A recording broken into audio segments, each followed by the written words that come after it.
talking about bottom two, Italy versus England. Jeez, Italy, guys, how Italy. close?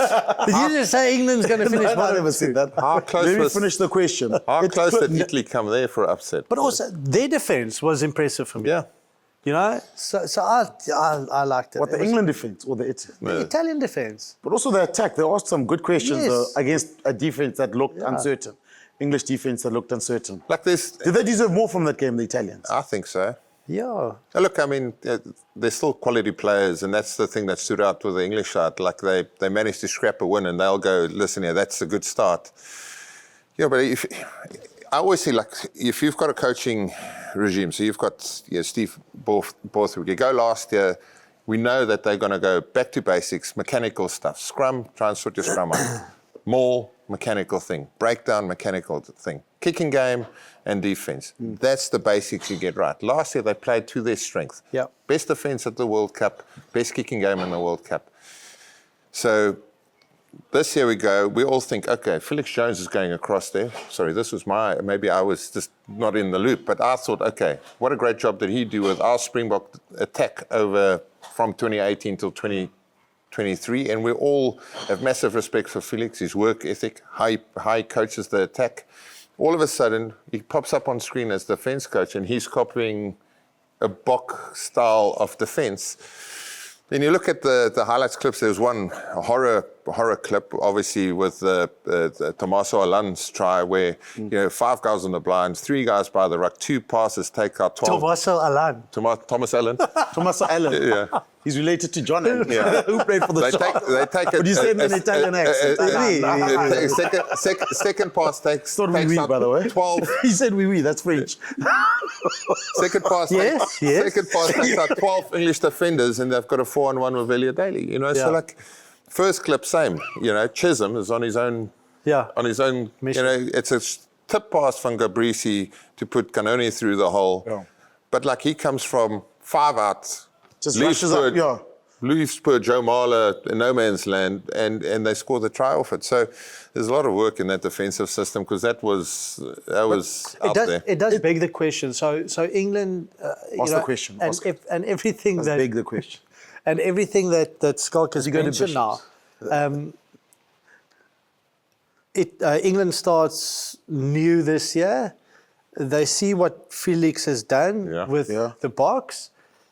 You employ him, but you employ him for something totally different. So on what basis do you get a guy like that if he's going to fulfill a role that you haven't seen him? Or is it based on what he did when he was still at Munster? Or what he's learned there, or maybe he wants to change roles. Yes. So, like, I mean, it we've is a all weird seen one. Felix and his work ethic, so no doubt he's going to... He'll fix it. He'll fix it.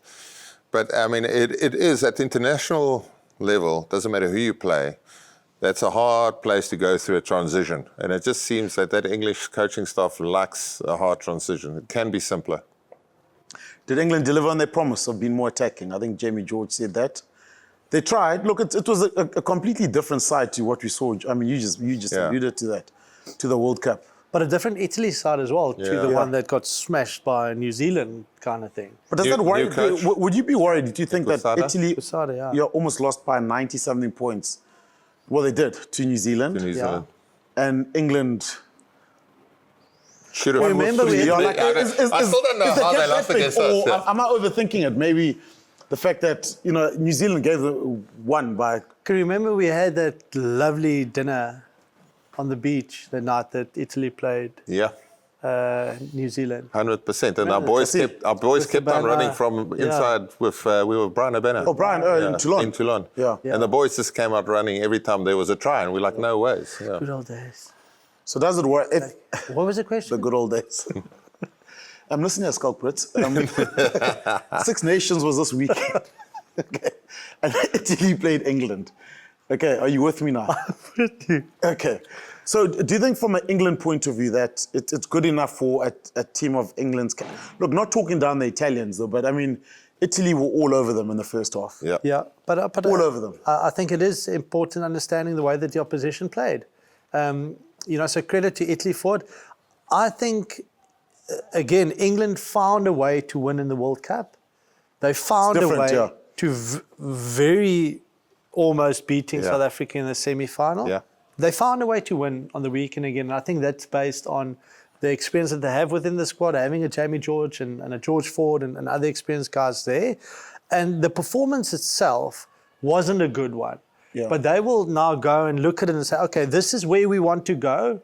We want to change things, and this is where we want to end up in 2, 3, 4 years' time. How do we get there? This is the way we played on the weekend. How far are we off? What do we need to change?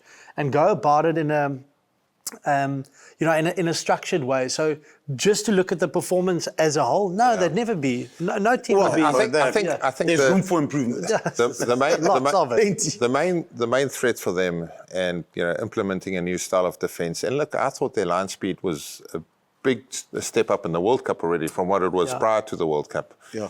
And now it's gone another level up, although it's a bit disjointed. It's like you play Ireland with that style of defence. It is a big, big risk. And we see it when we play them, and we're the best in the world as Springboks defending that way. How many times we get cut short, how many times that flat face ball over the top catches our wingers biting in too early, how much space they're able to unlock. Cross kicks when you take it wide. Cross kicks when they take it wide. John, you just used to intercept the ball there. I mean, why not do why bother with all this? Why tackle? Yeah. Why tackle? Just intercept and go. The problem is if Ollie Chisholm starts going for the intercept, you know your defence is not working. But England had 5 debutants in the team. I thought, okay, let's Roots, the blindside flank. Yeah, he was man of the match. Good. He carried hard, a proper carrier. Look at Courtney Lawes, obviously not playing international rugby. Need a replay, and he was a big part of that England.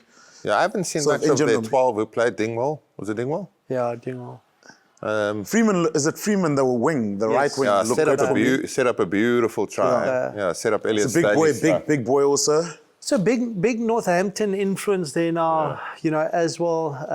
Alex Mitchell at 9. Yes. He's a nice player. Finn Smith at 10 that came on last 8 minutes or so. So, Northampton's been very successful in the Premiership, and now, you see the players coming through in the England squad. So, like Alex Mitchell looks so good when it's up tempo.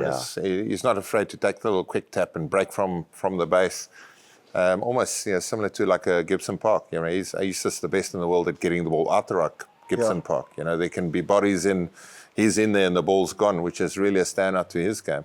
And Benno looking good also. I must say he was the one player that in the World Cup. He was the best player at the World Cup. Yeah, I thought he was. Yeah. And led the stats. He was breaking records left, right, and centre for that English side. Carries and tackles and line breaks and offloads. And I played with him at Saracens for a long time, when he was coming through as a junior, and he's a proper talented player.